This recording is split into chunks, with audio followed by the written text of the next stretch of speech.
ഒരിക്കലും ഒരു വീട്ടില് അമ്മായിയമ്മ മരുമകളോട് പറഞ്ഞു, എനിക്ക് കുറച്ച് തോരനുണ്ടാക്കി തരണം, അച്ചിങ്ങയും കായും വെച്ച്. മരുമകൾ പറഞ്ഞു, എനിക്ക് ഉണ്ടാക്കുവാനായിട്ട് അറിയില്ല. അപ്പൊ അമ്മായിമ്മ പറഞ്ഞു, നിനക്കറിയില്ലെങ്കിൽ ഞാൻ പഠിപ്പിക്കാമെന്ന് പറഞ്ഞ് അമ്മായിയമ്മ മരുമകളെയും കൂട്ടി അടുക്കളയിലേക്ക് ചെന്നു. ഒരു കുക്കർ എടുത്തു വെച്ച് അതിലേക്ക് ചെറുതായിട്ട് അരിഞ്ഞു വെച്ചിരിക്കുന്ന ഏത്തക്കായും ചെറുതായിട്ട് അരിഞ്ഞു വെച്ചിരിക്കുന്ന അച്ചിങ്ങയും അതിന്റെ പിന്നാലെ കുറച്ച് ഉപ്പും മഞ്ഞൾപ്പൊടിയും ഒരു കുറച്ച് വെള്ളവും ചേർത്ത് നന്നായിട്ടൊന്ന് ഇളക്കിയതിന് ശേഷം നമുക്ക് കുക്കർ അടച്ചു വെച്ച് വേവിക്കുവാനായിട്ട് വെക്കാം. ഇനി ഒരു മിക്സിയുടെ ജാർ എടുത്ത് അതിലേക്ക് ഒരു 4 വറ്റൽമുളകും കുറച്ച് ചെറിയ ഉള്ളിയും വെളുത്തുള്ളിയും ഒന്ന് ക്രഷ് ചെയ്തെടുക്കാം. ഇനി ഒരു പാനിൽ എണ്ണ ചൂടായി കഴിയുമ്പോൾ നമ്മൾ ക്രഷ് ചെയ്തെടുത്തത് അതിലേക്ക് ചേർത്ത് കൊടുത്ത് നന്നായിട്ടൊന്ന് ഇളക്കി കൊടുക്കാം.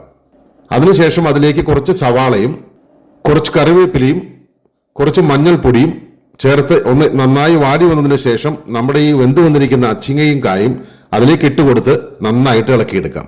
കറി റെഡി ആയിട്ടുണ്ട്. അവസാനം അമ്മായിമ്മ മരുമകളോട് ചോദിച്ചു, ഇപ്പൊ ഉണ്ടാക്കാൻ പഠിച്ചില്ലേ എന്ന് ചോദിച്ചു. അപ്പൊ മരുമകൾ പറഞ്ഞു, ഞാൻ പഠിച്ചില്ല എന്ന്. അപ്പൊ അമ്മായിമ്മ മരുമകളോട് പറഞ്ഞു, മോളെ, ഉറങ്ങുന്നവരെ ഉണർത്താം, പക്ഷേ ഉറക്കം നടിക്കുന്നവരെയോ? ദേ സംഭവം അടിപൊളിയാട്ടോ.